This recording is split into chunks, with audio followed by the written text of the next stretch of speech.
오늘 장에서 가장 중요한 세 가지 포인트만 골라 분석해 봅니다. 3포인트 알파경제 김종희 이사 모셨습니다. 안녕하세요. 네, 안녕하십니까. 예, 오늘의 첫 번째 포인트입니다. 방산주가 활활 날아가고 있습니다. 오늘 장 조선의 바통을 또 방산이 이어받으면서 신고가 랠리를 펼치고 있는 상황인데요. 오늘의 강세 배경 어떤 것들 볼 수 있을까요? 네, 시장에서 얘기하고 있는 것은 여러 가지 얘기가 나오지만 한마디로 얘기하면 한국방산은 계속 잘 나갈 수밖에 없는 구조적 흐름이 있다. 이게 이제 신포인트라고 봐야 되겠죠. 결국은 다 아시는 것처럼 트럼프가 대통령이 됐을 때 자국 우선주의로 가서 그 미국의 경찰 역할을 포기하면 각국이 스스로를 지켜야 된다라는 입장에서 방위비가 늘어날 수밖에 없고 그 늘어난 방위비를 자체적으로 지키기 위한 무언가에 투자해야 될 텐데 아시는 것처럼 서유럽이나 미국과 같이 가고 있는 국가들은 결국 미국 무기에 호환될 수 있는 무기를 추가적으로 수주할 수밖에 없기 때문에 가장 빨리 만들고 잘 만들고 충분히 재고도 확보되어 있는 국가가 한국에 없다는 거죠. 그 외에 중국, 러시아 있지만 이런 쪽에 무기를 가져올 리가 없고요. 그래서 그런 차원에서 한국방산은 기본적으로 방위산업 비용이 계속적으로 증가하는 것에 대한 적극적인 흐름을 받을 수 있다라는 것이 이제 가장 긍정적인 포인트라서 이것도 어떻게 보면 넓게 보면 어제 HD현대 일렉트릭의 실적에 일부 영향이 있다 이렇게 봐야 될 것 같습니다. 그러니까 소위 잘 나가는 기업의 실적, 최근에 이제 수출 숫자가 찍히고 있는 종목군들의 실적이 얼마나 잘 잡히는지를 어저께 확인한 것이기 때문에 소위 화장품, 그다음에 방산주, 조선 이렇게 실적 기대로 지금 올라가는 종목군들은 전체적으로 굉장히 강한 모습을 보여주고 있다 이렇게 볼 수 있는 상황이고요. 특히 이제 방산주 같은 경우에는 종목별로 좀 다르긴 하지만 외국인의 베팅이 또 생각보다 굉장히 강하게 나타나고 있는데 문제는 이게 신규 매수자들에게 그렇게 계속 큰 기쁨을 줄 수 있느냐에 대해서는 답은 아무도 모르겠지만 저 역시 잘 모르고 아무도 모르겠지만 어쨌든 이렇게 또 급등하는 구간에 공격적으로 들어가기에는 불편한 건 마찬가지라는 거죠. 그래서 가장 대표주인 하나에어로스페이스의 지금 밸류 차트를 보시면 역사적으로 보지 못했던 구간으로 가고 있으니까 고점이 어딘지 예측하는 것 자체가 무의미할 수 있죠. 그 다음에 지금 이 종목은 어저께 급등했던 HD현대 일렉트릭과는 비교해보면 그래도 나름 합리적이다 볼 수 있을 것 같습니다. 왜냐하면 HD현대 일렉트릭은 지금 현재도 PBR이 6배가 넘잖아요. 근데 이건 이제 이렇게 급등했지만 PBR이 3배가 조금 넘어가는 수준이거든요. 화면에 오른쪽이 PBR 차트고 왼쪽이 PER 차트고요. 네, 그렇습니다. PER로 봤을 때도 그렇게 비싸 보이지 않고 12배. 네. PBR로 봤을 때도 비싸긴 하지만 지금 잘 나가고 있는 기업들과 비교해 봤을 때는 그렇게까지 과한가 싶은 상황이기는 한데 근데 다 아시는 것처럼 우리나라의 방산 수출 특히 동유럽으로 가고 있는 것은 전부 수출 금융을 끼고 가고 있기 때문에 그러면 이 수출 금융의 한계는 어디까지인가 무한대로 계속 늘릴 수 있는가에 대한 부분도 살펴볼 필요가 있겠고요. 그 다음에 이제 지금 돈 없는 국가들에게는 우리가 수출금융을 껴서 내보내는 건데 돈 있는 국가들도 이렇게 좋은 조건이 아니면 받을 수 있을까에 대한 고민도 필요한 거죠. 그러면 과연 국회에서 무한대로 계속 수출금융을 열어줄 수 있느냐 이 부분도 한번 점검해 봐야 되는 포인트고 그래서 결론적으로 말씀드리면 보유자 입장에서는 굉장히 즐겁게 현재의 랠리를 계속 지켜보면 되지만 신규 매수를 이렇게 급등한 나가기에는 부담이 있다라는 거죠. 여전히 대장주는 하나에어로스페이스고 개인적으로 관심 있는 종목은 하나 시스템이지만 두 종목 모두 밸류 기준으로는 신고가를 뚫고 있는 상황이어서 신규로 더 사자 아니면 추가로 더 사자라고 말씀드리기는 쉽지 않다 이렇게 말씀드리겠습니다. 상승 배경에 두 가지 얘기해 주셨잖아요. 시장에서는 트럼프 일부 수혜주 이런 평가와 그리고 HD현대 일렉트릭의 실적을 확인하고 나서 비슷한 맥락으로 강한 움직임을 나타낸다. 이 두 가지 모두 동의하세요? 일단 이 종목의 마진율이 그렇게 높지 않기 때문에 HD현대 일렉트릭만큼의 어닝 서프라이즈를 기대하기는 힘들죠. 근데 이제 어저께 논리 자체는 HD현대 일렉트릭의 그 실적을 보면서 화장품이나 소위 이제 수출이 잘 되고 있는 종목군들이 다 자극을 받아서 올라갔단 말이죠. 그러니까 큰 범주 내에서 보면 지금 시장에서 그래도 산업이 성장하고 이익이 성장하고 있는 몇 개 섹터들에 대해서는 시장이 그래도 계속 긍정적인 포인트를 보여주고 있고 다만 급하게 올라가고 있는 H현대 일렉트릭에 대해서는 외국계 창구 쪽에서는 비교적 매물을 내놓고 있는 것과 달리 방산주에 대해서는 여전히 그래도 매수가 좀 들어오고 있는 상황이긴 하고요. 그 다음에 지금 뭐 K2, K9, 그 다음에 이제 뭐 레드백 장갑차까지 전반적으로 지금 지대공 무기와 더불어서 지금 땅 위를 다니는 그런 전반적인 무기들에 대해서 계속 강조가 되고 있는 상황이니까 이와 관련된 기대감은 살아있다 이렇게 좀 봐야 될 것 같습니다. 그럼 트럼프 관련해서는요? 근데 트럼프는 조금 우리가 다른 게 트럼프가 지금 세계 경찰을 포기한다라고 하지만 과연 나토에서까지 발을 뺄까에 대해서는 저는 뭐 그렇게 생각하진 않습니다. 왜냐하면 지난번에도 한번 말씀드린 적이 있는 것 같은데 트럼프가 뭐 지금 군부까지 다 장악한 것은 아니고 소위 원래 트럼프 쪽에 붙어 있다가 트럼프의 행위를 보고 트럼프 말기에 민주당 쪽으로 돌아서서 지금 민주당과 함께 움직이고 있는 네오콘이 네. 과연 트럼프의 나토와 헤어지겠다는 정책을 두 손 들고 환영할 리는 없다라고 보고 있기 때문에 우리가 기대하는 만큼의 그 방산 확산도 제가 보기엔 조금 과한 부분이 없지 않아 있다라는 거죠. 그래서 뭐 트럼프 효과는 제한적일 것 같고요. 다만 전체적으로 트럼프가 되든 뭐 누가 되든 상관없이 전반적으로 방위비가 증가하는 것은 맞다. 왜냐하면 그동안 너무 오랜 기간 평화의 시기를 살아서 각국의 무기가 없고 독일 같은 경우에도 무기 하나 만들려면 생각보다 너무 오랜 시간이 걸린다라는 거죠. 그러니까 네. 그런 차원에서 그 빈자리를 한국 무기가 채울 가능성 정도가 열려 있다. 이렇게 보셔야 될 것 같고요. 그 호재의 상당 부분이 이미 주가에 녹아있기 때문에 네. 신규 매수 자체에 대해서는 여전히 조금은 조심스럽게 접근해 보자 말씀드리겠습니다. 네, 들고 가 있으신 분들은 그대로 홀딩이고요. 예, 그렇습니다. 예, 알겠습니다. 투자 의견에 있어서 지금 신규 접근하기엔 조금은 부담스럽고 현재 추세를 들고 계신 분들 좀 즐겨보시면 어떨까? 방산주에 대한 시각이었고요. 다음 두 번째 넘어가겠습니다. 오늘 LG노텍 실적 발표 예고되고 있는데 아직은 안 나왔습니다. 아마 장 마칠 즈음 돼서 그 안팎으로 발표가 되겠죠. 그런데 이 시점에 LG노텍 주가는 20일 이동평균선을 약간은 좀 이탈하는 흐름 근래 들어서 보여줬습니다. 과연 실적 발표가 되고 나면 어떻게 될까요? LG노텍 어떨까요? 네, 지금 이 종목 같은 경우에 살펴보시면 올 한 해 흐름이 상당히 좀 드라마틱하다라고 봐야 될 텐데 여러 가지 기대감이 있음에도 불구하고 연초의 흐름은 기관도 외국인도 관심 없고 주가도 굉장히 맥 없이 흔들리는 그런 모습으로 전개가 됐습니다. 애플과 흐름을 같이 한 거죠. 그런데 지금 애플이 살아나기 시작한 5월 달부터 LG노텍도 고개를 들기 시작하더니 애플이 가장 강하게 움직였던 것은 6월 달부터였죠. 그래서 실제로 매그니피션 7 중에서 애플과 테슬라가 만약에 상승에 합류했다면 S&P 500이나 지금 뭐 미국 지수는 더 높은 위치에 있겠죠. 근데 이제 두 종목이 헤매기 시작하면서 상대적으로 이제 엔비디아로 더 쏠렸고 그 종목들이 올라간 것이 시장을 그 정도 상승시켰다라고 봐야 되는데 반대로 6월달 이후부터는 애플과 테슬라가 힘을 내기 시작하면서 다른 종목군들이 쉬는 것을 메꿔주는 굉장히 좋은 그 바통 교체를 했다 이렇게 볼 수 있는 상황입니다. 그래서 LG노텍도 오히려 상승세가 강해진 6월부터 상승폭을 더 넓혀서 30만 원권까지 급하게 반등하다가 최근에 애플이 좀 쉬고 있고 이 오른 이유 중에 하나가 애플의 신제품, 여러 가지 다양한 IT 제품들의 신제품이 나오는 구간에서 2분기 실적이 어닝 서프라이즈다라는 것을 전제로 올라왔기 때문에 네. 지금은 제가 보기엔 하락이라기보다는 이제는 확인하고 싶은 심리가 있는 거다. 그래서 지금 요 차트를 보시면 기관과 외국인들의 수급이 과연 빠지고 있느냐? 그렇지 않다라는 거죠. 지금 현재 구간에서도 정체 양상인 것이지 외국인 기관의 통합 수급이 빠지지 않고 있다.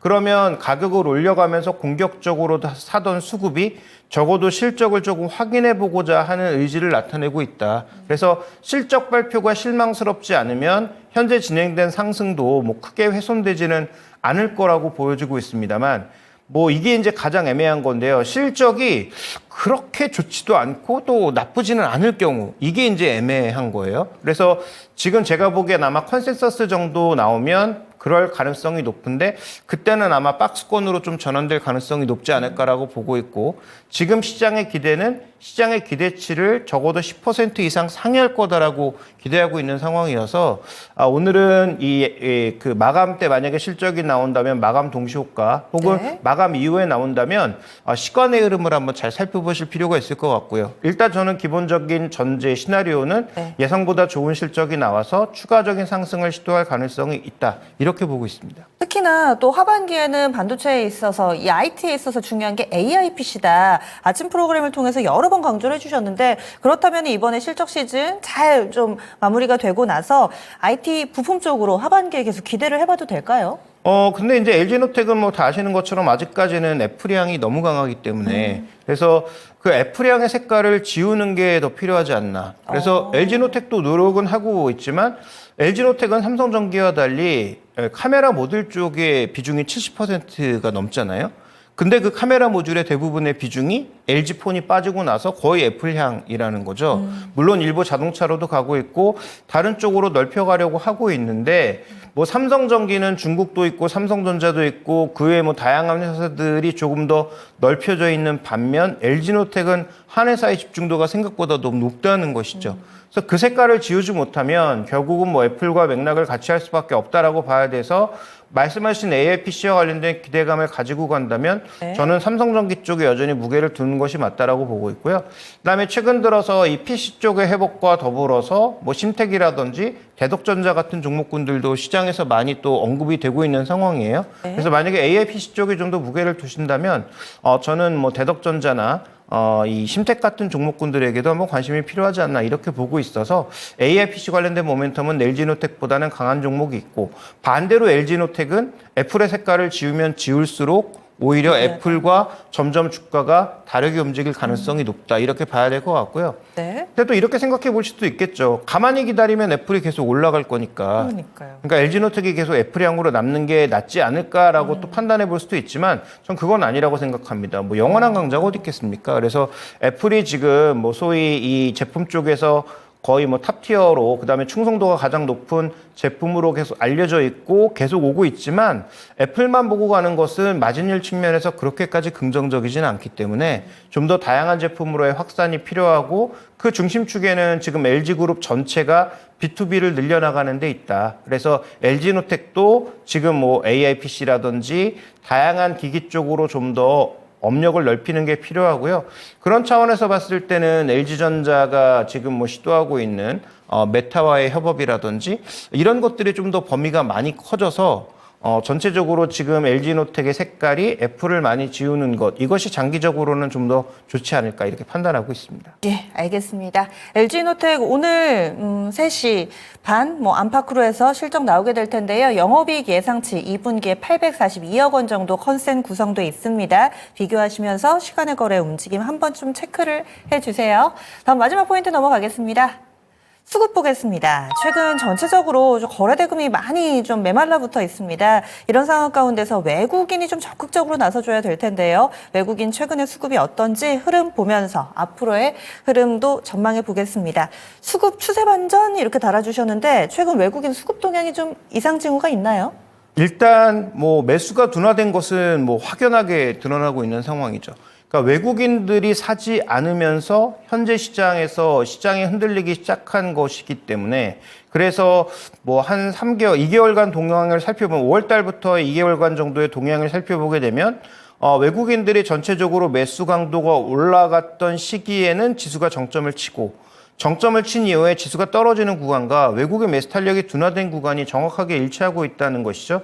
그래서 뭐 코스닥이야 계속 외국인들이 뭐 관심이 없었기 때문에 코스닥은 논외로 치더라도 코스피 시장은 지금 외국인의 그 매수 강도와 정확하게 일치하고 있다라고 볼 수가 있겠고 하반기 들어서 갑자기 급격하게 이런 흐름이 나타나는 것은 뭐 여러 가지 이유가 있겠지만 뭐 실적을 확인하고자 하는 심리 그 다음에 뭐 트럼프가 갑자기 또 부각되면서 트럼프에 대한 어떤 경계감 이런 것들이 좀 복합적으로 작용하고 있는 것으로 보입니다.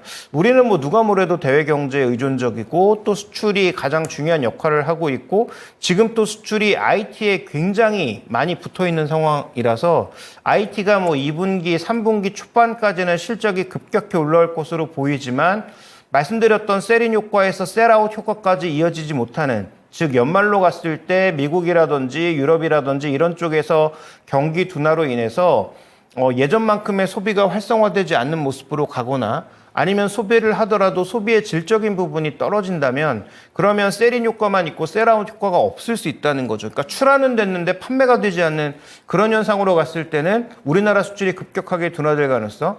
그다음에 트럼프가 점점 예를 들어서 뭐 당선 가능성을 높이면서 정말로 관세가 부여되는 상황이 오게 되면 전반적인 이익 하향 두 가지를 같이 고려해야 되는 상황이에요.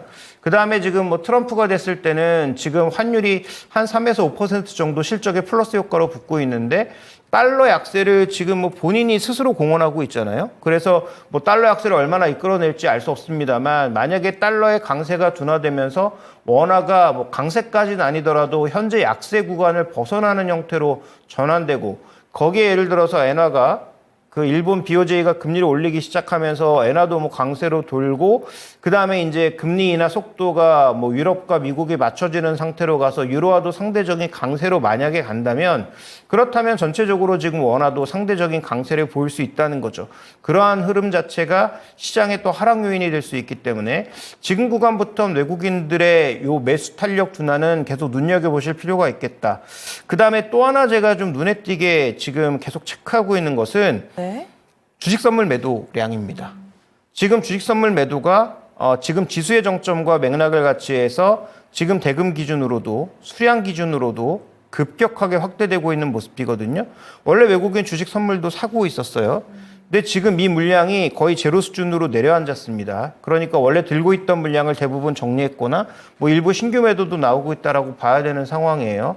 이걸 지금 선물이랑 겹쳐보면 전체적으로 외국인들의 선물 매도와 현물 매수 탄력 둔화와 그다음에 주식 선물 매도가 모두 맥락을 같이 하고 있는 상황이기 때문에 그래서 제가 뭐 한 이틀, 3일 전부터 네. 지수가 좀 반등하면 현재 구간에서 공격적으로 투자하시는 게 아니라 약간 현금 비중을 좀 올려야 될 필요가 있겠다라고 언급드리는 것은 이런 수급 변화와도 맥락이 다 있다. 외국인이 사지 않으면 누군가 살 주체가 있으면 괜찮은데 지금 뭐 그런 주체가 불분명한 상황이잖아요. 그래서 외국인들 탄력 둔화, 선물 쪽의 움직임, 주식 선물까지 움직임을 고려해 봤을 때 일단 조금 쉬어가려는 듯한 그런 모습이 발견되고 있으니까 전략적 접근 속에서는 뭐 반등 시에 일정 부분의 현금을 조금 마련해 두는 거 필요하지 않을까 이렇게 보고 있습니다. 외국인 수급이 참 고민스러운 게요. 이게 닭이 먼저냐 달걀이 먼저냐의 이슈일 수도 있는데 예전부터 계속해서 외국인이 IT를 편식하고 있습니다. 이쪽으로 많이 사고 있습니다. 얘기를 해주셨잖아요. 근데 근래 들어서 외국인의 수급이 이렇게 바뀌게 된 것은 삼성전자와 SK하이닉스만 집중적으로 사다가 이제 좀 안 사기 시작했고 이 두 종목이 워낙에 지수에 미치는 영향이 크다 보니 지수도 제자리 걸음 양상을 나타내고 있는 건데 그렇다고 다른 종목을 안 사는 건 아니고 워낙에 사이즈가 삼성전자나 SK하이닉스보다 작기 때문에 사도 시장 전체적으로 봤을 땐 티가 별로 안 나는 거죠. 그래서 외국인들 수급이 완전히 돌아섰다라기보다는 IT에 대해서 살 만큼 샀기 때문에 딴 쪽으로 이동하는 게 아닌가? 그러면 지수랑 좀 별개더라도 사이즈가 작은 외국인이 사는 종목을 보는 건 어떨까라는 고민이 좀 들더라고요. 근데 외국인들이 사는 종목들이 별로 싼 게 없어요. 뭐 최근에 계속적으로 사고 있는 종목이 아까 우리가 살펴봤던 뭐 방산주, 조선주 뭐 이런 것들이잖아요. 그다음에 뭐 금융주는 장기적으로 계속 관심 가지고 사고 있는 것 같고요. 그러면 뭐 여러 번 언급드렸지만 금융주 같은 거 사면 뭐 저는 나쁘지 않다라고 보는데 이게 메인이 될 수 없거든요. 우리가 주식 투자해서 뭐 5% 배당 벌자고 하는 건 아니니까 뭐 공격적인 어떤 수익률을 추구하실 텐데 그런 공격적인 수익률에 걸맞는 종목군들은 아니라서 그러니까 메리츠 금융지주처럼 아예 평가를 받지 않다가 그런 주저하는 평가가 나타나면서 급등하는 종목이 이제는 발생하기가 쉽지가 않고 그다음에 또 실제로 연초부터 금융주들이 꾸준하게 올라와서 이들의 가격 매력도도 많이 희석된 상황입니다. 그래서 전체적으로 지금 뭐 밸류업이라든지 외국인들이 꾸준하게 사고 있는 종목군들을 지금 동반해서 산다고 했을 때 그들 종목이 아예 올라가지 않았다면 괜찮은데 그들 종목도 이미 같이 올라가 버린 상황. 뭐 대표적으로 오늘은 조정받고 있지만 뭐 KB금융이라든지 그다음에 뭐 삼성생명 뭐 이런 종목군들도 전체적으로 추세가 나쁘지 않잖아요. 그러니까 그런 차원에서 봤을 땐 좀 의미가 다를 수 있고, 그 다음에 외국인들이 사고 있는 바이오 중에도 신고가가 있거든요. 그러니까 그런 종목군들도 지금 뭐 외국인들이 예를 들어서 삼성전자, 하이닉스 줄이고 그들 종목은 계속 사고 있으니까 접근하는 것은 논리적으로는 맞지 않은 것 같고요. 오히려 전혀 뭐 주가 반등이 없는데 외국인들이 꾸준히 사고 있는 종목이 있다면 그런 종목은 우리가 한번 관심 가져볼 필요가 있는데, 그런 종목을 지금 물어보신다면 제가 오늘은 찾아보지 못해서 아마 예. 답은 드리지 못할 것 같은데, 외국인 매수의 연속성을 뭐 믿으신다면 최근에 주가가 별로 반등한 건 없고 업황 기준으로는 뭔가 턴어라운드가 나타날 수 있는 그런 종목군들을 한번 찾아보시는 게 좀 더 의미가 있을 것 같습니다. 일단 IT 편식 이 부분의 흐름이 좀 바뀌었다는 것만으로도 충분히 시장에 시사점이 있습니다. 앞으로 수급 어떻게 또 보면 좋을지 매일 아침 개장 도와주시니까요. 여기에서 팁 계속해서 받아보도록 하겠습니다. 오늘 3포인트 여기서 마무리 지을게요. 고맙습니다.